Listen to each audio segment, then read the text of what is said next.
భారతదేశంలో బ్రిటిష్ వారి ఆక్రమణలో భాగంగా మనము కర్ణాటక రాజ్యాల గురించి చర్చించాము. అదేవిధంగా ఆంగ్లో సిక్కు యుద్ధాల గురించి కూడా చర్చించాము.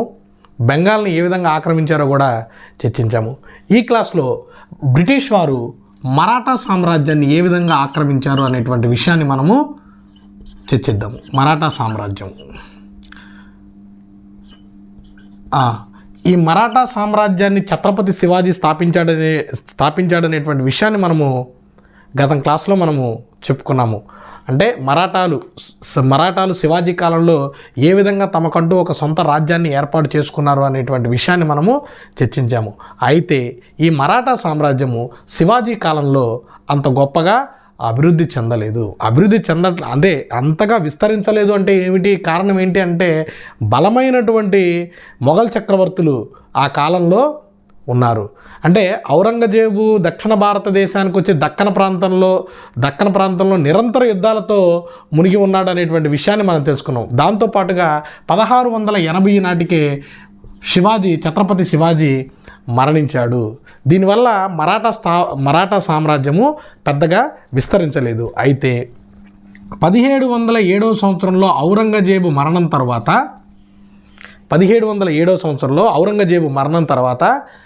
తర్వాత వచ్చినటువంటి మొఘలులు మొఘల ఆస్థానంలో బందీగా ఉన్నటువంటి సాహోని విడుదల చేయడం జరిగింది. అంటే 1707 నుంచి 1749 వరకు సాహో పరిపాలించాడు. ఈ సాహో పరిపాలించినటువంటి ఈ కాలంలోనే మరాఠా సామ్రాజ్యము ఖండాంతర్గాలకు కూడా విస్తరించింది. అంటే ఇక్కడ సాహో కాదండి, మరాఠా సామ్రాజ్యాన్ని అత్యున్నతమైనటువంటి స్థాయికి తీసుకెళ్ళినటువంటి ఘనత పీష్వాలకు దక్కుతుంది. అంటే శివాజీ మనవడైనటువంటి సాహో కాలంలో పీష్వాలు డిఫాక్టో రూలర్స్ కింద పనిచేశారు. అంటే సాహోని కేవలం ఉత్సవ విగ్రహంలాగా కూర్చోబెట్టి మొత్తం పరిపాలన అంతా కూడా ఈ పీష్వాల యొక్క చేతిలోనే కొనసాగింది. అందులో మొట్టమొదటి పీష్వా బాలాజీ విశ్వనాథ్. ఈ వీళ్ళంతా కూడా ఈ పీష్వాలు అంటే ప్రధానమంత్రులు అండి.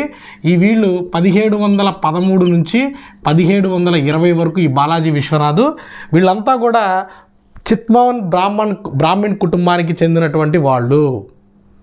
వీరి కాలంలో ఈ బాలాజీ విశ్వనాథ్ కాలంలో ఈ పీష్వా పదవిని వంశపారంపర్యం చేశాడు.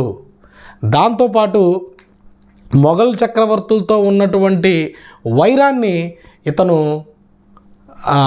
తొలగించాడు. అంటే వాళ్ళ మధ్య కొంత సత్సంబంధాలని మెయింటైన్ చేయడం జరిగిందనమాట. అంటే 7 సంవత్సరాల పాటు బాలాజీ విశ్వనాథ్ పీష్వాగా ఉన్నాడు. ఇక్కడ నుంచి ఈ మరాఠా రాజులు ఉత్సవ విగ్రహాల్లో ఉంటే పీష్వాలు డిఫాక్టో రూలర్స్ కింద మరాఠా సామ్రాజ్యాన్ని పరిపాలించారు. రెండవ పీష్వా మొదటి బాజీరావు. ఈ మొదటి బాజీరావే పీష్వాల అందరిలో కూడా చాలా గొప్పవాడు. 1720 నుంచి 1740 మధ్య కాలంలో ఇతనే మొట్టమొదటి మొదటి బాజీరావే పీష్వాలందరిలో కూడా అత్యంత గొప్పవాడు, అత్యంత సమర్థుడు. ఇతని కాలంలో 1739లో పోర్చుగీస్ వారిని ఓడించి సాల్సెట్టి బేసిన్ ప్రాంతాలను ఆక్రమించాడు. 1728 సంవత్సరంలో పాల్కేడ్ యుద్ధము, 1728 సంవత్సరంలో పాల్కేడ్ యుద్ధము, అదేవిధంగా 1738లో భోపాల్ యుద్ధం. ఈ యుద్ధాలలో హైదరాబాద్ నిజాంని ఓడించాడు.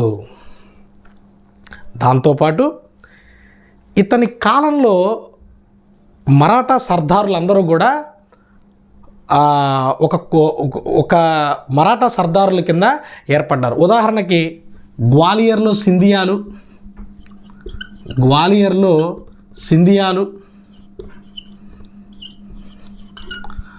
బరోడాలో గైక్వాడ్లు, బరోడాలో గైక్వాడ్లు, ఇండోర్లో హోల్కర్లు, పూనాలో పీష్వాలు, వీళ్ళంతా కూడా సర్దార్లండి. గ్వాలియర్లో సింధియాలు, బరోడాలో గైక్వాడ్లు, ఇండోర్లో హోల్కార్లు, పూనాలో పీష్వాలు. దాంతోపాటు ఇంకా గ్వాలియర్లో సింధియాలు, బరోడాలో గైక్వాడ్లు, ఇండోర్లో హోల్కార్లు, పూనాలో పీష్వాలు. నాగపూర్లోకి వచ్చేటప్పటికి నాగపూర్లో బోమ్స్లేలు ఒకరు మిస్ అయ్యారండి. నాగపూర్లో బోమ్స్లేలు.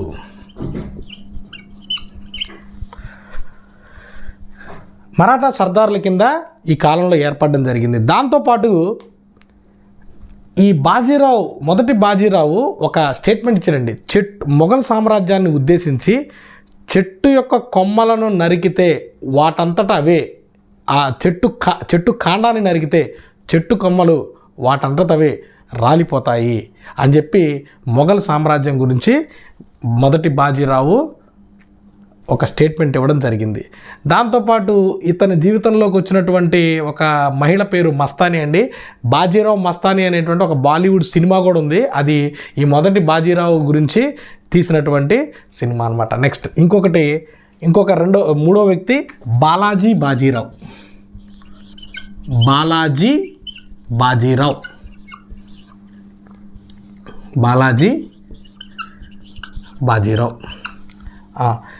ఈ బాలాజీ బాజీరావు ఈ పేష్వాల కాలంలో పేష్వా యొక్క సామ్రాజ్యాన్ని అత్యున్నత శిఖరాలకు తీసుకెళ్ళినటువంటి, ఈ మరాఠా సామ్రాజ్యాన్ని అత్యున్నత శిఖరాలకు తీసుకెళ్ళినటువంటి పేష్వా. ఇతన్ని నానాసాహెబ్గా ప్రసిద్ధుడు. ఇతని యొక్క ఇంకొక పేరు నానాసాహెబ్ అండి. ఈ నానాసాహెబ్ ఇతను 1740 నుంచి 1761 వరకు ఇతని యొక్క పరిపాలన కాలము. ఇతని కాలంలో షాహు మరణించాడు. ఎప్పుడైతే షాహు మహారాజు మరణించాడో అప్పటి వరకు డిఫాక్టో రూలర్స్గా ఉన్నటువంటి ఈ యొక్క పేష్వాలు డైరెక్ట్గా వీళ్ళ సింహాసనం మీద కూర్చొని పరిపాలించడం మొదలుపెట్టారు. ఇతని కాలంలో రాజధానిని సతారా నుంచి పూనాకు మార్చారు. ఇతని కాలంలో పేష్వా సోదరుడు సదాశివరావు భావే ఏం చేశారంటే మొఘల్ సామ్రాజ్యం ఢిల్లీ పైన దాడి చేశారండి. సదాశివరావు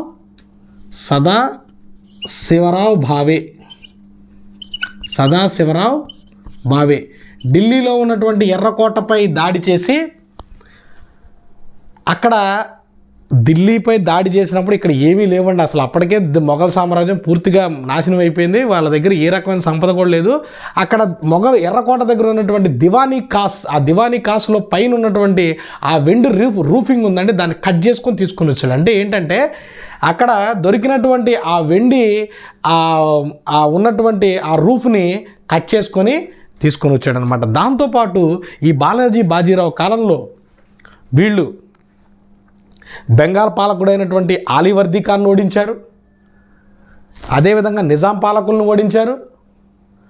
దాంతోపాటుగా అవధ్ పాలకుడైనటువంటి గజఉద్దౌలాను కూడా ఓడించారు. అంటే సమకాలికంగా ఉన్నటువంటి రాజులు మొత్తాన్ని కూడా ఈ యొక్క బాలాజీ బాజీరావు కాలంలో వాళ్ళ యొక్క అనుచరులు, వాళ్ళ యొక్క బంధువులు ఓడించడం జరిగింది. నెక్స్ట్ ఇతని కాలంలో జరిగినటువంటి ఒక ముఖ్యమైనటువంటి సంఘటన అండి, చాలా ఫేమస్ సంఘటన ఏంటంటే, ఇతని అధికారులైనటువంటి రఘునాథరావు, అంటే అధికారులను మరాఠా సర్దారులు, ఈ మరాఠా సర్దారులైనటువంటి రఘునాథరావు మరియు మల్హర్రావు హోల్కర్, రఘునాథరావు అండ్ మల్హర్రావు హోల్కర్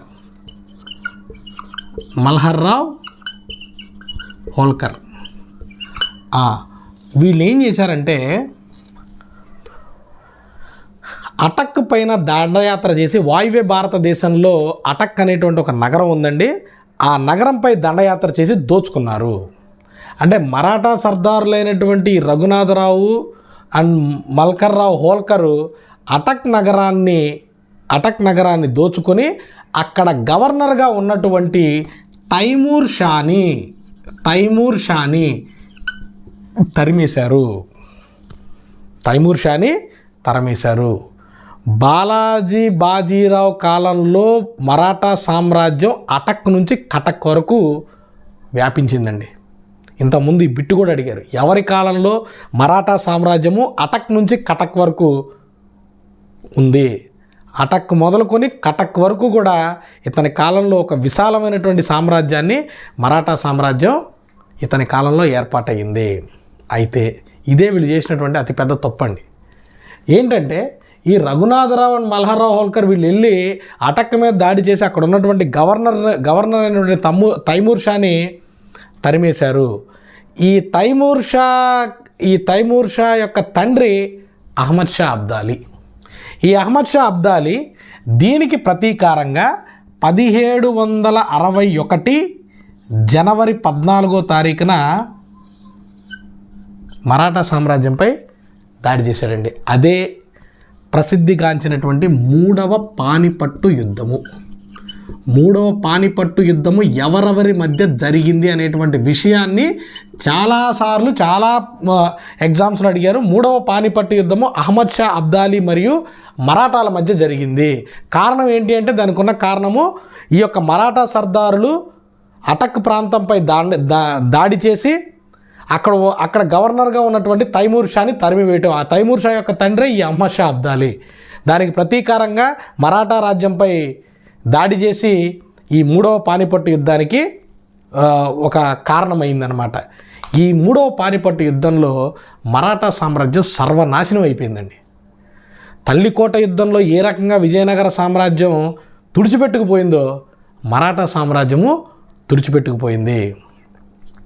ప్రతి మరాఠా సామ్రాజ్యంలో ఉన్నటువంటి ప్రతి ఇంట్లో కూడా ఒక్కొక్క మనిషి, అంటే చావు చూడనటువంటి మనిషే లేడంటండి. అంత దారుణమైనటువంటి నష్టాన్ని మరాఠా సామ్రాజ్యం చూడాల్సి వచ్చింది. దాంతోపాటు యుద్ధంలో ఈ పీష్వా బాలాజీ బాజీరావు కుమారుడైనటువంటి విశ్వాసరావు, సోదరుడైనటువంటి సదాశివరావు భావే ఇద్దరూ కూడా మరణించారు. ఈ మరణ వార్త విన్నటువంటి పీష్వా బాలాజీ బాజీరావు కూడా గుండెపోటుతో మరణించడం జరిగింది. చూడండి, దీన్ని అంటారు పడుకున్న దున్నపోతుని లేవి తన్నించుకోవటం అని. యాక్చువల్గా వీళ్ళ పరిస్థితి చాలా బాగానే ఉంది. వీళ్ళు అంటే మరాఠాలు ఎక్కడి వరకు వెళ్ళారండి?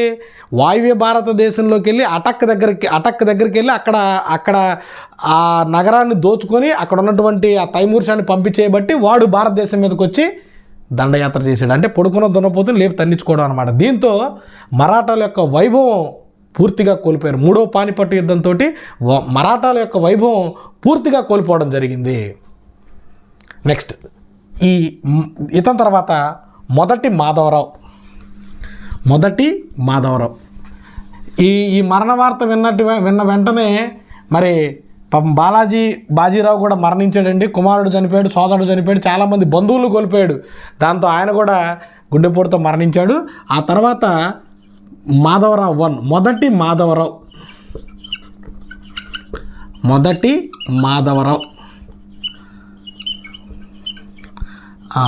1761 నుంచి 1772 వరకు అండి. నేను ఎందుకు చెప్తున్నానంటే కొద్దిగా ఈ డేట్స్ ఎందుకంటే మనకి ఆధునిక భారతదేశ చరిత్రలో కొంత డేట్స్ అనేవి చాలా ఇంపార్టెంట్. ఎందుకంటే మనకి ఎగ్జామ్ పాయింట్ ఆఫ్ వ్యూలో ఏ యుద్ధం ఎప్పుడు జరిగిందని అడగడానికి అవకాశం ఉంది. మొదటి మాధవరావు 1761 నుంచి 1772 వరకు 17 సంవత్సరాల వయసులోనే పీష్వా అయ్యాడండి.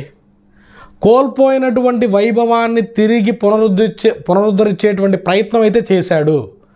ఇతనికి పాలనలో సహాయపడింది నానా ఫడ్నవీస్. ఇతనికి పాలనలో సహాయం చేసింది ఎవరు అనంటే నానా ఫడ్నవీస్. ఈ యొక్క నానా ఫడ్నవీస్ యొక్క అసలు పేరు బాలాజీ జనార్దన్ రావు. గుర్తుపెట్టుకోవాలండి, ఇట్లాంటివి అడగడానికి అవకాశం ఉంది. బాలాజీ జనార్దన రావు.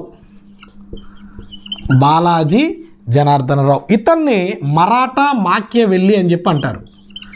మరాఠా మాక్యవెల్లి అనేటువంటి బిరుదు ఎవరికి ఉంది అని అంటే బాలాజీ జనార్దన్ రావు నానా ఫడ్నవీస్కి ఉంది. నానా ఫడ్నవీస్కి మరాఠా మాక్యవెల్లి అనేటువంటి బిరుదు ఉంది.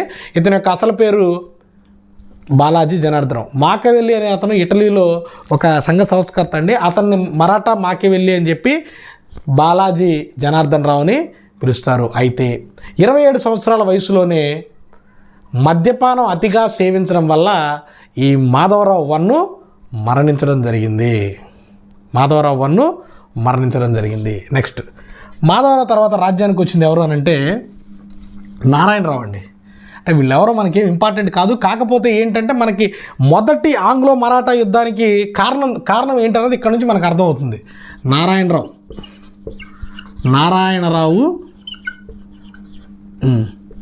1772 నుంచి 1773 వరకు అండి. ఈ నారాయణరావు మరాఠా రాజ్యానికి వచ్చిన తర్వాత ఒక ఉన్నతాధికారిగా ఉన్నటువంటి రఘునాథరావు అనేటువంటి అధికారి అంటే రఘోబా అంటారు అతన్ని. ఈ రఘోబా అనేటువంటి ఈ యొక్క అధికారి ఈ నారాయణరావుని హత్య చేసి తానే పీష్వాగా ప్రకటించుకున్నాడు. నారాయణరావుని హత్య చేశాడు. అయితే ఈ నానా ఫడ్నీస్ నాయకత్వంలో ఉన్నటువంటి యొక్క మరాఠా సర్దార్లందరూ కూడా ఏకం అవడంతో ఇతను పీష్వా కాలేకపోయాడు. అయితే ఇతను ఏం చేశాడంటే ఈ రఘోబా లేదా రఘునాథరావు అన్నాడు ఈ నారాయణరావుని చంపి తానే పీష్వా అవుదామని చెప్పి అనుకున్నాడు. అయితే నానా ఫడ్నీస్ చాలా బలమైనటువంటి వ్యక్తి, ఆ మరాఠా యొక్క రాజకీయాల్లో ఒక చక్రం తిప్పినటువంటి వ్యక్తి అనమాట. ఈ నానా ఫడ్నీస్ నాయకత్వంలో ఉన్నటువంటి ఈ యొక్క మరాఠా సర్దార్లందరూ కూడా ఏకం కావడంతో ఇతను పీష్వా కాలేకపోయాడు. తర్వాత నారాయణరావు తర్వాత రాజ్యానికి వచ్చింది ఎవరు అని అంటే మాధవరావు 2, రెండవ మాధవరావు 2, 1773 నుంచి 1796 వరకు. 1796 వరకు ఇతను తర్వాత లాస్ట్ వ్యక్తి అండి బాజీరావు 2. 1796 నుంచి 1818 వరకు. మొత్తం వీళ్ళేనండి. మొత్తం మనకి 7 పీష్వాలు పరిపాలించారు. బాలాజీ విశ్వనాథు, మొదటి బాజీరావు, మొదటి మాధవరావు, నారాయణరావు, మాధవరావు 2, బాజీరావు 2. వీళ్ళు మనల్ని మరాఠా సామ్రాజ్యాన్ని పాలించినటువంటి పీష్వాలు. 1818 సంవత్సరంతో ఈ యొక్క పీష్వా పదవి అన్నది రద్దయింది. ఇప్పుడు ఈ మరాఠా సామ్రాజ్యాన్ని బ్రిటిష్ వాళ్ళు ఏ రకంగా ఆక్రమించారనేటువంటి విషయాన్ని మనం చర్చిద్దాం. ఇప్పటివరకు ఏంటంటే మరాఠా సామ్రాజ్యంలో పాలించినటువంటి పీష్వాల గురించి చర్చించాము. ఇప్పుడు అసలు మొదటి ఆంగ్లో మరాఠా యుద్ధానికి గల కారణం ఏంటన్నది కూడా ఇక్కడ చర్చిద్దాం. మొదటి ఆంగ్లో మరాఠా యుద్ధము. నేను ఇవి ముందు మనకు తెలిస్తేనే మనకు నెక్స్ట్ ఏంటన్నది తెలుస్తుందండి. మరాఠా సామ్రాజ్యము మొదటి ఆంగ్లో మరాఠా యుద్ధము.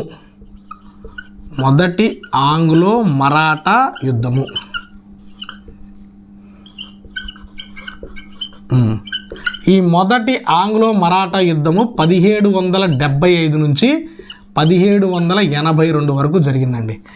మీరు ఇక్కడ ఆధునిక భారతదేశ చరిత్ర గురించి చదివేటప్పుడు మనం జాగ్రత్తగా ఇంకొకటి అబ్జర్వ్ చేయాలి. ఒకే కాలంలో జరుగుతున్నటువంటి యుద్ధాల గురించి కూడా మనం డిస్కస్ చేయాలి. చూడండి, 1775 నుంచి 1782 మధ్య కాలంలో మొదటి ఆంగ్లో మరాఠా యుద్ధం జరుగుతుంది.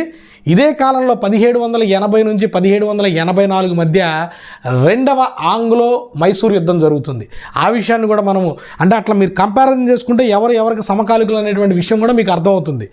ఇదే టైంలో చూడండి, రెండవ ఆంగ్లో మైసూర్ యుద్ధము 1780 నుంచి 1784 మధ్య జరిగింది.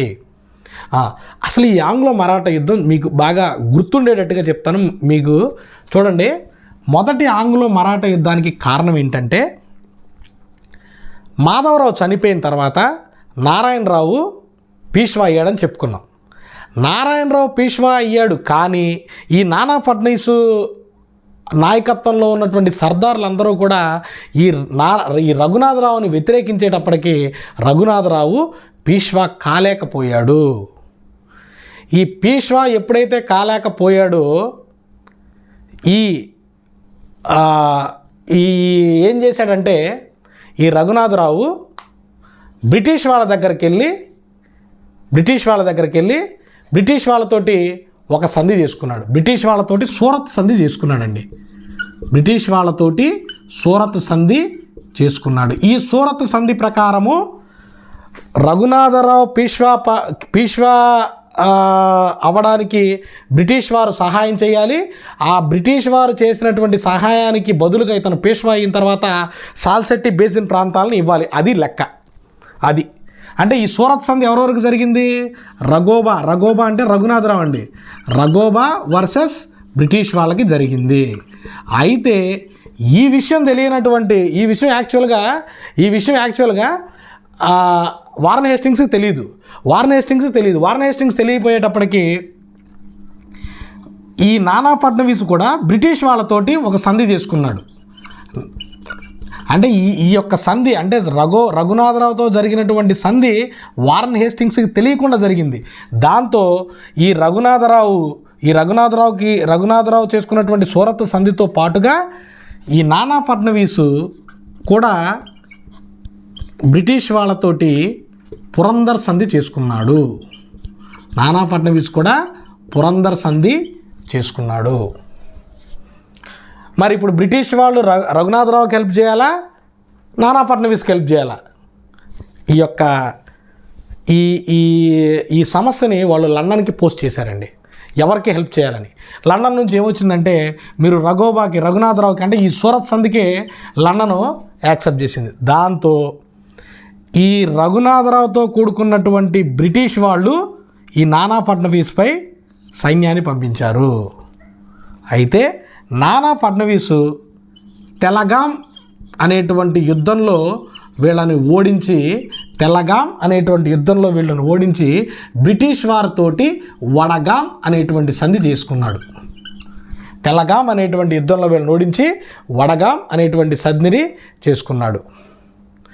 ఈ వడగాం అనేటువంటి సంధిని ఉల్లంఘించి బ్రిటిష్ వాళ్ళు తిరిగి వాళ్ళ మీద దాడి చేయడం జరిగింది. ఫైనల్గా 1782 నాటికి ఎవరూ గెలిచేటువంటి స్థితిలో లేరు. చివరికి ఈ యొక్క యుద్ధము సాల్బే సంధితో ముగిసినది. ఇది ఇంపార్టెంట్ అండి. యాక్చువల్గా ఏంటంటే ఇవన్నీ కూడా యుద్ధంలో జరిగినటువంటి ఇంటర్నల్ ఒప్పందాలు. ఇవన్నీ కూడా యాక్చువల్గా నేనేంటంటే మీకు గుర్తుంచుకుంటారని చెప్పి నేను మీ అందరికీ చెప్పాను. ఒకవేళ గుర్తు లేకపోయినా సరే దాన్ని పట్టించుకోవద్దు. మొదటి ఆంగ్లో మరాఠా యుద్ధము సాల్బే సంధితో ముగిసింది. ఇది ఫైనల్. ఆ యుద్ధం అసలు ఎందుకు జరిగింది, ఎవరెవరికి ఈ యుద్ధం జరగటానికి గల కారణం ఏంటనేటువంటి విషయాలను చర్చించడంలో భాగంగా మీ అందరికీ చెప్పాను. ఒకవేళ కనుక మీరు గుర్తుపెట్టుకోలేకపోతే ఇవేమీ గుర్తుపెట్టుకోవద్దు. మొదటి ఆంగ్లో మరాఠా యుద్ధము సాల్బే సంధితో ముగిసింది. ఎనఫ్, అంతే, అయిపోయింది. ఇంకా నెక్స్ట్ రెండవ ఆంగ్లో మరాఠా యుద్ధము ఇంగ్లీష్ మీడియంలో ఫస్ట్ పానిపట్ బ్యాటిల్ అని ఉంటుందండి. ఆంగ్లో మైసూర్ వార్స్ అని చెప్పి ఉంటుంది. వార్కి బ్యాటిల్కి తేడా ఏంటంటే, బ్యాటిల్ అన్న యుద్ధమే, వార్ అన్న యుద్ధమే. ఒక యుద్ధము ఒక ప్రాంతానికి మాత్రమే పరిమితమైతే దాన్ని బ్యాటిల్ అంటారు. ఒక యుద్ధము 4-5 ప్రాంతాల్లో కనుక జరుగుతూ ఉంటే దాన్ని వార్ అని చెప్పి అంటారు. అదొకటి గుర్తుపెట్టుకోండి. నెక్స్ట్ రెండవ ఆంగ్లో మరాఠా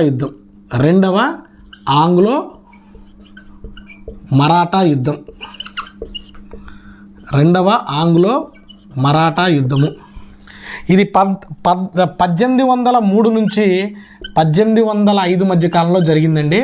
ఈ యుద్ధము రెండవ ఆంగ్లో మరాఠా యుద్ధం 1803 నుంచి 1805లో జరిగింది. ఈ యుద్ధంలో మరాఠా సర్దారులు అందరూ ఓడింపబడ్డారు. ఈ యుద్ధ కాలంలో గవర్నర్ జనరల్ అంటే లార్డ్ వెలస్లీ అండి. మరాఠా సర్దార్లు నాగపూర్ని పరిపాలించేటువంటి బోన్స్లేలు, గ్వాలియర్ని పరిపాలించేటువంటి సింధియాలు, బరోడాని పరిపాలించేటువంటి గైక్వాడ్లు వీళ్ళందరూ కూడా ఓటమి చెందారు. ఇండోర్ని పరిపాలించేటువంటి జశ్వంతరావు హోల్కర్ మాత్రం ఆంగ్లేయులతోటి ఒక గౌరవప్రదమైనటువంటి ఒప్పందం చేసుకుని ఈ యుద్ధం నుండి విరమించుకున్నాడు. చివరికి ఈ యుద్ధము 1805లో రాజ్ఘాట్ అనేటువంటి సంధితో ముగిసింది. అది ఫైనల్. నెక్స్ట్ మూడవ ఆంగ్లో మరాఠా యుద్ధం. మొత్తం 3 ఆంగ్లో మరాఠా యుద్ధాలు జరిగినాయండి. మూడవ ఆంగ్లో మరాఠా యుద్ధం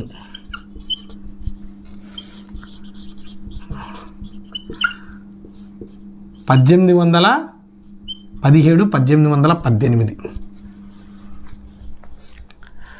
ఈ యుద్ధం కాలంలో British governor general lord Hastings అండి. లార్డ్ హేస్టింగ్స్ ఈ కాలంలో చెప్పాను, దాదాపుగా 350కి పైగా రాజ్యాలని బ్రిటిష్ సామ్రాజ్యంలో కలిపినటువంటి వ్యక్తి ఎవరంటే ఈ లార్డ్ హేస్టింగ్స్. లార్డ్ హేస్టింగ్స్కి మరియు బాజీరావు టూ, చివరి పీష్వా బాజీరావు టూకి మధ్య ఈ యుద్ధం కూడా జరిగింది. యాక్చువల్గా ఈ యుద్ధాన్ని పిండారి యుద్ధం అని కూడా అంటారండి. అంటే పిండారి అంటే ఏంటంటే మరాఠాలు ఏ ప్రాంతాన్ని, పిండారీలు ఏంటంటే దారిదోపిడీ దొంగలు, మరాఠా సామ్రాజ్యంలో ఉన్నటువంటి ఒక దారిదోపిడీ దొంగలు ఈ పిండారీలు. మరాఠాలు ఏ యుద్ధానికి వెళ్ళినప్పుడు కూడా ఈ పిండారీలు వాళ్ళకి సహాయం చేసేవాళ్ళు. ప్రతిఫలంగా ఆ ప్రాంతాలను దోచుకోవడానికి వీళ్ళు అనుమతిని ఇమ్మని కోరేవాళ్ళు అనమాట. అంటే ఫ్రీ ఆఫ్ కాస్ట్ కింద ఈ పిండారీలు మరాఠాలకి సహాయం చేసేవాళ్ళు. ఈ పిండారీల్ని ఈ యుద్ధంలో బ్రిటిష్ వాళ్ళు అణిచేయడం జరిగింది. ఈ యుద్ధము మాండోసోర్ అనేటువంటి ఒప్పందంతో ముగిసిపోయింది. మాండసోర్ అంటే ఈ యుద్ధంలో భాగంగా అనేక యుద్ధాలు జరిగినాయండి. అయితే ఏంటంటే మాండసోర్ ఒప్పందంతో ఈ యొక్క మరాఠా సామ్రాజ్యము పూర్తిగా బ్రిటిష్ వారి ఆధీనంలోకి వచ్చేసింది. మరాఠా సామ్రాజ్యం బ్రిటిష్ వారి యొక్క ఆధీనంలోకి వచ్చింది. రెండవ బాజీరావుని బ్రిటిష్ వారు బితూర్ అనేటువంటి ప్రాంతానికి పెన్షనర్గా పంపించారు. ఇది ఇంపార్టెంట్ మనకి. రెండవ బాజీరావుని ఎక్కడికి పంపించారంటే బితూర్ అనేటువంటి ప్రాంతానికి పంపించారు. ఆ బితూర్ అనేటువంటి ప్రాంతానికి పెన్షనర్గా పంపించడం జరిగింది.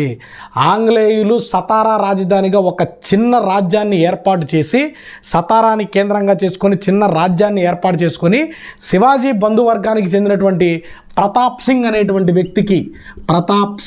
అనేటువంటి వ్యక్తికి ఆ రాజ్యాన్ని అప్పగించారు. ఒక చిన్న రాజ్యాన్ని అప్పగించారు. మిగిలిన ప్రాంతం మొత్తాన్ని కూడా లార్డ్ హేస్టింగ్స్ 1818లో బొంబాయి రాష్ట్రాన్ని ఏర్పాటు చేశాడు. నిన్న చెప్పాను బొంబాయి ప్రెసిడెన్సీ 1818లో ఏర్పాటు చేయబడింది అని. అంటే బ్రిటిష్ వాళ్ళు ఈ యొక్క సతారా చుట్టుపక్కల ఉన్నటువంటి చిన్న ప్రాంతాలతో కలిపి ఒక రాజ్యాన్ని ఏర్పాటు చేసి దాన్ని ప్రతాప్ సింగ్ అనేటువంటి శివాజీ బంధువుకి ఇవ్వడం జరిగింది. మిగిలిన ప్రాంతాలన్నింటినీ కూడా 1818వ సంవత్సరంలో బొంబాయి రాష్ట్రంగా ఏర్పాటు చేశారు. తర్వాత 1848వ సంవత్సరంలో ఈ సతారా రాజ్యాన్ని మొత్తాన్ని కూడా, అంటే ఈ యొక్క డెల్హౌసీ ప్రవేశపెట్టినటువంటి ఈ రాజ్య సంకరణ సిద్ధాంతం ద్వారా మొత్తాన్ని కూడా బ్రిటిష్ సామ్రాజ్యంలో విలీనం చేయడం జరిగింది. ఇది జరిగినటువంటి మరాఠా సామ్రాజ్యం ఏ రకంగా భారతదేశంలో విలీనమైంది అనేటువంటి విషయాన్ని మనము తెలుసుకోవచ్చు.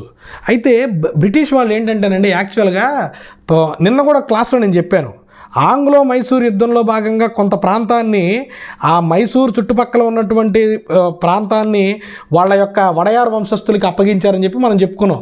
కారణం ఏంటంటే యాక్చువల్గా వ్యాపారం కోసం వచ్చినటువంటి ఈ యొక్క బ్రిటిష్ వాళ్ళకి పైన బ్రిటిష్ పార్లమెంట్ నుంచి, బ్రిటిష్ రాణి దగ్గర నుంచి వీళ్ళు కంట్రోల్లో ఉంటారండి. మీరు వ్యాపారం కోసం వెళ్ళిన వాళ్ళు మీరు ఇవన్నీ ఎందుకు చేస్తున్నారంటే పాలన సరిగ్గా లేదు, దాన్ని క్రమబద్ధీకరిస్తున్నాం అనేటువంటి ఒక నెపం చెప్పేటువంటి క్రమంలోనే వాళ్ళకి అప్పగించడమే తప్ప వాళ్ళ మీద ఏదో ప్రేమతోటి బ్రిటిష్ వాళ్ళకి అప్పగించడం కాదు. ఎందుకంటే పైనుంచి వాళ్ళ మీద ఒక కన్నేసి ఉంచారనమాట. వీళ్ళు ఏం చేస్తున్నారు అనేటువంటి విషయాలు బ్రిటిష్ పైనుంచి కూడా వీళ్ళని గమనిస్తూ ఉంటారనమాట. అందుకని ఆ ఉద్దేశంతో వాళ్ళు ఆ పనులు చేస్తూ ఉండేవాళ్ళు. నెక్స్ట్ దీని తర్వాత సింధ్ ఆక్రమణ. మరాఠా సామ్రాజ్యం కంప్లీట్ అయిపోయిందండి. సింధ్ని ఏ రకంగా ఆక్రమించుకున్నారు, సింధ్ అనేటువంటి ప్రాంతము ఏ రకంగా వీళ్ళ యొక్క కంట్రోల్లోకి వెళ్ళింది అనేటువంటిది ఒకసారి మనం కనుక చూస్తే, సింధ్ ఆక్రమణ ఏమీ లేదండి, చాలా సింపుల్. 1843 సంవత్సరంలో సింధ్ అనేటువంటి ప్రాంతాన్ని ఆక్రమించారు. యాక్చువల్గా 1839 సంవత్సరంలో సింధ్ పాలకుడైనటువంటి షేర్ మహమ్మద్ అండి. ఈ షేర్ మహమ్మద్ ఆంగ్లేయులతోటి, బ్రిటిష్ వాళ్ళతోటి సైన్య సహకార ఒప్పందాన్ని పైన సంతకం పెట్టాడు. సైన్య సహకార ఒప్పందం అంటే ఏంటంటే, ఈ సైన్య సహకార ఒప్పందంలో ఎవరైతే సంతకం పెడతారో వాళ్ళకి బ్రిటిష్ వాళ్ళ సైన్యము రక్షణగా ఉంటుంది. దానికి అయ్యేటువంటి ఖర్చులు మొత్తం కూడా ఆ స్థానిక రాజులే భరాయించాలి. అంటే ఒక రకంగా ఏంటంటే రక్షకులు అనమాట.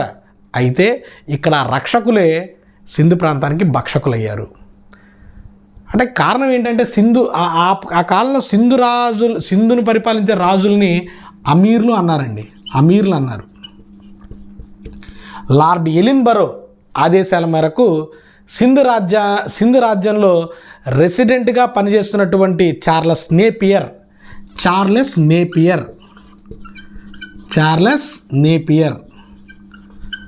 సింధుని ఆక్రమించి బ్రిటిష్లో విలీనం చేశాడు.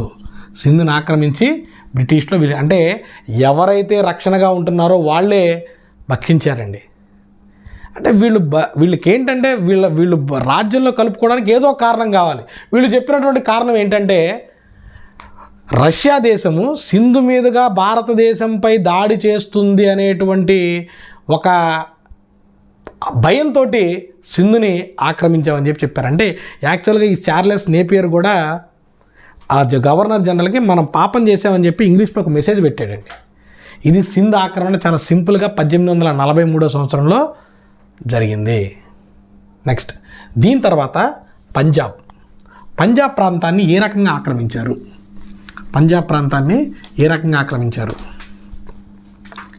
ఒకవేళ మీరు చదవటానికి టైం లేకపోయినా కనీసం వినడానికి ప్రయత్నం చేయండి. మనకి బిట్లు పడడానికి అవకాశం ఉంది. పంజాబ్ ప్రాంతాన్ని ఏ రకంగా ఆక్రమించారు? మనం చెప్పుకున్నాము సిక్కు గురువులు మొత్తం కూడా 10 మంది ఉన్నారని చెప్పుకున్నాము.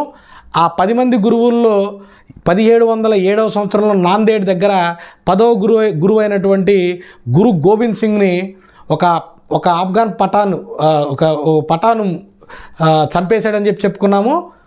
10వ గురువు మరణించిన తర్వాత ఇతని శిష్యుడు బందా బహదూర్, అతని శిష్యుడి పేరు ఏం పేరు అంటారండి? బందా బహదూర్. ఇతని యొక్క అసలు పేరు లక్ష్మణ్ దాస్.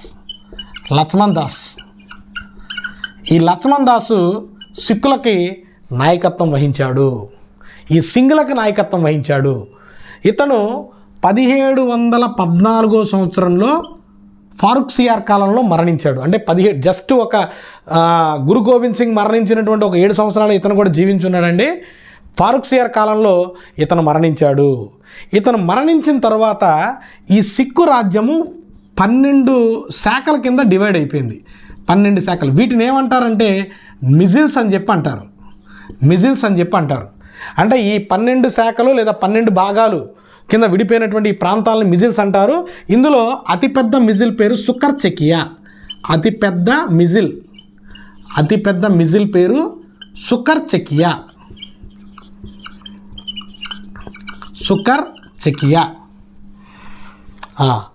ఈ సుకర్ చెకియాలో అత్యంత ముఖ్యమైనటువంటి వ్యక్తి మహారాజా రంజిత్ సింగ్.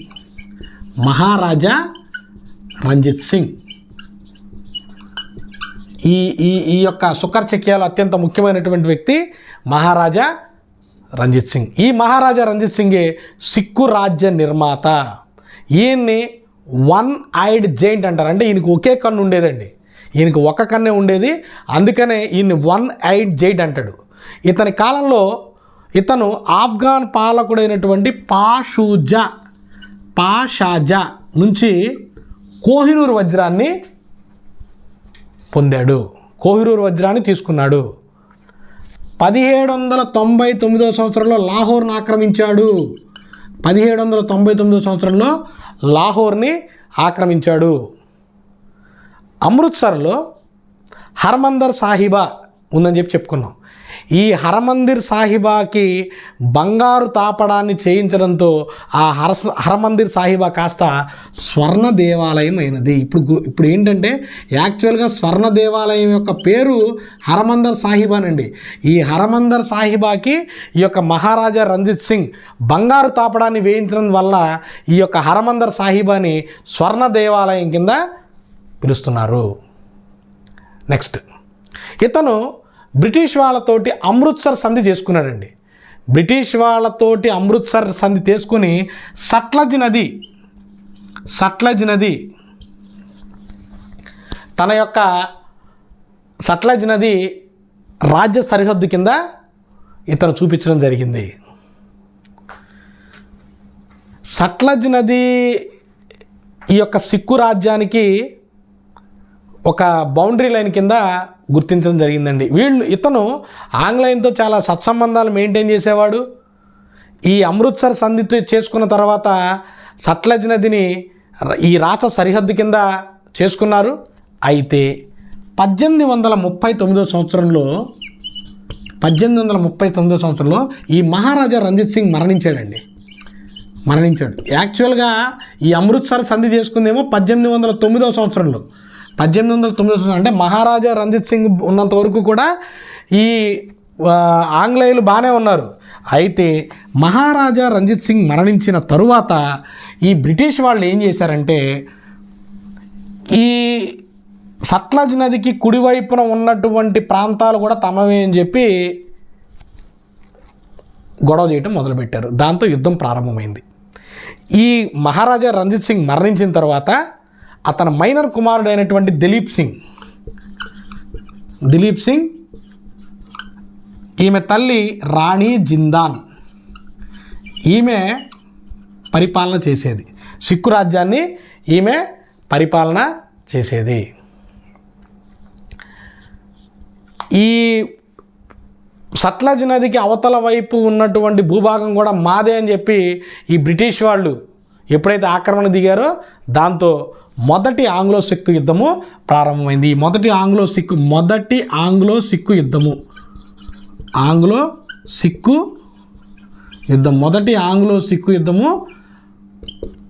1845 నుంచి 1846 మధ్య. ఈ కాలంలో హార్డింగ్ 1 అండి. ఈ యుద్ధం జరిగినప్పుడు ఎవరు అని అంటే Hardinge one British governor general. వీళ్ళందరి గురించి కూడా మనం డిస్కస్ చేద్దాం తర్వాత. సట్లెజ్ నదికి అవతల ప్రాంతం కూడా ఆక్రమించాలి అనేటువంటి ఇతని యొక్క ఆలోచన. చివరికి ఈ యుద్ధము లాహోర్ సంధితో ముగిసింది. ఇది ఇంపార్టెంట్.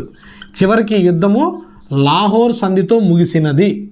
ఒకవేళ కనుక ఇవన్నీ యుద్ధాలు మీరు కనుక గుర్తుపెట్టుకోలేకపోతే ఏ యుద్ధము ఏ సంధితో ముగిసింది అన్నది మాత్రమే గుర్తుపెట్టుకోండి. మేమంతా చదవలేము, మాకు గుర్తు లేదు అనుకుంటే మీరు మొదటి ఆంగ్లో సిక్కు యుద్ధం లాహోర్ సంధితో ముగిసింది, అట్లా ప్రతి యుద్ధం ఏ సంధితో ముగిసింది అన్నది మాత్రం గుర్తుపెట్టుకోండి. భారీ నష్టంతో పాటు ఈ సంధిలో భాగంగా భారీ నష్టంతో పాటు అనేక ప్రాంతాలను కూడా స్వాధీనం చేసుకున్నారు. ఆంగ్లేయులు హెన్రీ లారెన్స్ అనేవాడిని ఇక్కడ రెసిడెంట్ కింద నియమించారు. ఈ యొక్క ప్రాంతంలో రెసిడెంట్ కింద నియమించారు. ఇందులో భాగంగా కాశ్మీర్ ప్రాంతాన్ని కూడా బ్రిటిష్ వాళ్ళు పొందారు. ఆ కాశ్మీర్ ప్రాంతాన్ని గులాబ్ సింగ్ అనేవాడికి 50 లక్షలకు అమ్మేశారు. బ్రిటిష్ వాళ్ళు గులాబ్ సింగ్ అనేవాడికి 50 లక్షల రూపాయలకి ఈ కాశ్మీర్ ప్రాంతాన్ని అమ్మేయడం జరిగింది. నెక్స్ట్ తర్వాత చాలా తక్కువ టైంలోనే జస్ట్ ఒక 2 years గ్యాప్లోనే రెండవ ఆంగ్లో సిక్కు యుద్ధం ప్రారంభమైంది. బ్రిటిష్ వాళ్ళ కాన్సెప్ట్ ఒకటేనండి, ఏదో రకంగా రాజ్యాన్ని జయించాలి. రెండవ ఆంగ్లో సిక్కు యుద్ధము 1848-49 రెండవ ఆంగ్లో సిక్కు యుద్ధము. ఈ కాలంలో గవర్నర్ జనరల్ డెల్హౌసీ అండి. ఇక డెల్హౌసీ గురించి చెప్పాల్సిన పనే లేదు. రాజ్య సంక్రమణ సిద్ధాంతం ద్వారా చాలా రాజ్యాలను ఆక్రమించేశాడు. సిక్కుల్ని పూర్తిగా ఓడించేసి సామ్రాజ్యం మొత్తాన్ని కూడా బ్రిటిష్ సామ్రాజ్యంలో కలిపేయడం జరిగింది. రాణి జిందాన్ని, దిలీప్ సింగ్ ఇద్దరిని కూడా లండన్కి పెన్షనర్లుగా పంపించారు. వీళ్ళు చివరికి చేసే పని ఏంటంటే పెన్షనర్లుగా పంపిస్తారండి. ఈ రెండో బాజీరావునేమో బితూరుకి పంపించారు.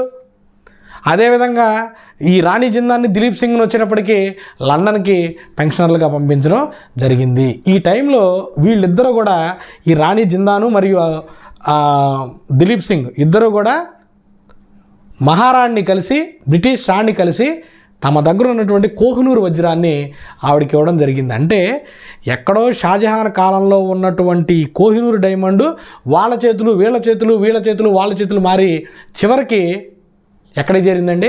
బ్రిటిష్ రాణి దగ్గర ఉంది ప్రజెంట్. ఈ మధ్యకాలంలో ఒక అతను సుప్రీంకోర్టులో కేసు వేసాడండి. ఏంటా కేసు అంటే కోహినూర్ డైమండ్ని తిరిగి తెప్పించమని చెప్పి హైకోర్టులో ఒక పిల్ వేశాడు, పబ్లిక్ ఇంట్రెస్ట్ లిటిగేషన్, ప్రజా ప్రయోజన వాద్యం వేశాడు. దాని గురించి మరి ఏం చర్యలు తీసుకున్నారని చెప్పి కేంద్ర ప్రభుత్వాన్ని సుప్రీంకోర్టు ప్రశ్నించింది, అంటే అడిగింది. దానికి వాళ్ళు ఇచ్చిన వాళ్ళు ఏం సమాధానం చెప్పారంటే, అది భారతదేశం నుంచి దోపిడీకి గురవలేదు, మన వాళ్ళే బ్రిటిష్ వాళ్ళకి దానికి కానుక కింద ఇచ్చారు కాబట్టి, అంటే గిఫ్ట్ ఇచ్చాం కాబట్టి గిఫ్ట్ని తిరిగి అడగలేం కదా, అందుకనే దాన్ని తిరిగి తీసుకొచ్చేటువంటి అవకాశం లేదని చెప్పి మన భారత ప్రభుత్వము సమాధానం చెప్పడం జరిగింది. అంటే దీన్ని బట్టి మనకు అర్థమైంది ఏంటంటే, కోహినూరు వజ్రం ఎప్పుడు కూడా తిరిగి భారతదేశానికి రాదు అని మనం అర్థం చేసుకోవాలి. నెక్స్ట్, దీంతో బ్రిటిష్ వాళ్ళు భారతదేశంలో ఉన్నటువంటి ముఖ్యమైనటువంటి ప్రతిఘటించినటువంటి రాజ్యాలు మొత్తాన్ని కూడా ఆక్రమించుకోవడం జరిగింది. డెల్హౌసీ గవర్నర్ జనరల్గా బాధ్యతలు చేపట్టిన తర్వాత కొన్ని రాజ్యాలను కూడా తనలో విలీనం చేసుకోవడం జరిగిందండి. అందులో మొదటిగా 1848లో సతారా రాజ్యాన్ని ఆక్రమించాడు. దాంతోపాటు 1849లో సంబాల్పూర్ని ఆక్రమించాడు. 1849లో సంబాల్పూర్ని ఆక్రమించాడు. అదేవిధంగా 1849లో జైత్పూర్ని ఆక్రమించాడు. 1849లో జైత్పూర్ని ఆక్రమించాడు. ఏదో కారణం అండి, జైత్పూర్ని ఆక్రమించాడు. 1850లో భగత్ని ఆక్రమించాడు. 1850లో భగత్ అనేటువంటి ఒక ప్రాంతాన్ని ఆక్రమించాడు. దాంతోపాటు 1852లో ఉదయ్పూర్ని ఆక్రమించాడు. 1852లో ఉదయ్పూర్ని ఆక్రమించాడు. 1853లో ఝాన్సీని ఆక్రమించాడు. ఝాన్సీ రాజ్యాన్ని ఆక్రమించాడు. దాంతోపాటు 1854లో నాగపూర్ని ఆక్రమించాడు.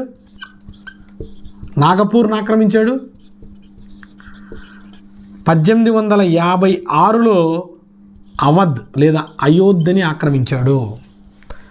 అంటే బెంగాల్లో మొదలుపెట్టినటువంటి బెంగాల్తో 1757లో బెంగాల్తో మొదలుపెట్టినటువంటి వీళ్ళ యొక్క రాజ్య విస్తరణ 1856లో అవధ్ తోటి ముగిసినది. దాదాపు 100 సంవత్సరాల పాటు భారతదేశంలో 50% భూభాగాలని బ్రిటిష్ వాళ్ళు ఆక్రమించారు.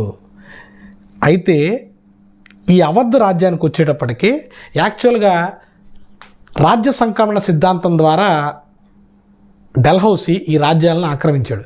రాజ్య సంక్రమణ సిద్ధాంతం ఏంటంటే, కుమారులు లేనటువంటి ఒక రాజు గనక కుమారులు గనక లేకపోతే ఆ రాజ్యము బ్రిటిష్ సామ్రాజ్యాలను విలీనమవుతుంది. అది రాజ్య సంక్రమణ సిద్ధాంతం యొక్క సూత్రం. ఝాన్సీని ఆ రకంగానే ఆక్రమించుకున్నారు. మరి మరాఠా సామ్రాజ్యాన్ని కూడా ఆ రకంగానే ఆక్రమించుకున్నారు.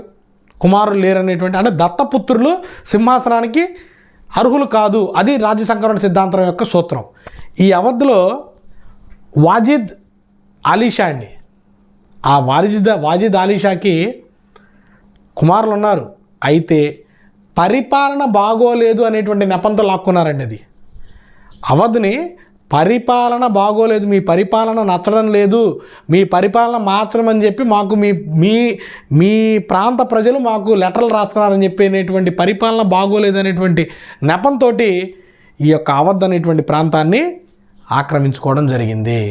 అంటే 1757 మొదలుకొని 1756 వరకు దాదాపుగా 50% భూభాగాల్ని బ్రిటిష్ వాళ్ళు ఆక్రమించుకున్నారు. బ్రిటిష్ సామ్రాజ్యంలో ఈస్ట్ ఇండియా కంపెనీ పాలించిందండి. ఈస్ట్ ఇండియా కంపెనీలో వీళ్ళు విలీనం చేసుకోవడం జరిగింది. మరి మిగిలినటువంటి 50% ప్రాంతాలు ఏంటనంటే అవి స్వదేశీ సంస్థానాలండి. 563 స్వదేశీ సంస్థానాలు ఉన్నాయని చెప్పుకున్నాం. మైసూర్ రాజ్యం లాంటి, హైదరాబాద్ రాజ్యం లాంటి అవన్నీ కూడా భారతదేశానికి స్వతంత్రం వచ్చిన తర్వాత 550 రాజ్యాలు భారతదేశంలో విలీనం అయితే 13 రాజ్యాలు వచ్చేప్పటికి పాకిస్తాన్లో విలీనమే. తర్వాత క్లాస్లో మనం డిస్కస్ చేస్తాము. మొత్తానికి 50% భూభాగము బ్రిటిష్ వారి చేతిలో ఉన్నది. ఇది భారతదేశంలో బ్రిటిష్ వారి ఆక్రమణలు. భారతదేశంలో సామ్రాజ్యవాదంగా వచ్చినటువంటి యూరోపియన్లలో చివరికి బ్రిటిష్ వాళ్ళు ఏ రకంగా మిగిలారు, అదేవిధంగా బ్రిటిష్ వాళ్ళు మైసూర్ ప్రాంతాన్ని ఏ రకంగా ఆక్రమించారు, మొఘల్ సామ్రాజ్యాన్ని ఏ రకంగా ఆక్రమించారు, బెంగాల్ ప్రాంతాన్ని ఏ రకంగా ఆక్రమించారు, మరాఠాని ఎట్లా ఆక్రమించారు, సింధు ప్రాంతాన్ని, సిక్కుల్ని, అదేవిధంగా ఈ రాజ్యాలన్నింటినీ కూడా ఏ విధంగా ఆక్రమించారు అనేటువంటి విషయాన్ని మనము చర్చించాము. అయితే మనకి 1773 సంవత్సరంలో బెంగాల్ గవర్నర్ అనేటువంటి ఒక పదవి క్రియేట్ అయింది. అక్కడ నుంచి 1833 సంవత్సరంలో బ్రిటిష్ గవర్నర్ జనరల్ అయ్యాడు. బ్రిటిష్ గవర్నర్ జనరల్ కాస్త 1858 చట్టం ప్రకారం వైస్రాయ్ అయ్యాడు. అది దాదాపుగా 1948 వరకు కూడా అనేక మంది గవర్నర్ జనరల్స్, అనేక మంది వైస్రాయ్లు చర్చించడం జరిగింది. అది కూడా మనకి ఇదంతా కంప్లీట్ అయిన తర్వాత లాస్ట్లో మనము ఎవరి కాలంలో ఏమేమి ఇంపార్టెంట్ జరిగినాయి అనేటువంటి విషయాన్ని మనము చర్చిద్దాము. దీంతో భారతదేశంలో బ్రిటిష్ వారి ఆక్రమణలు అనేవి పూర్తయ్యాయి.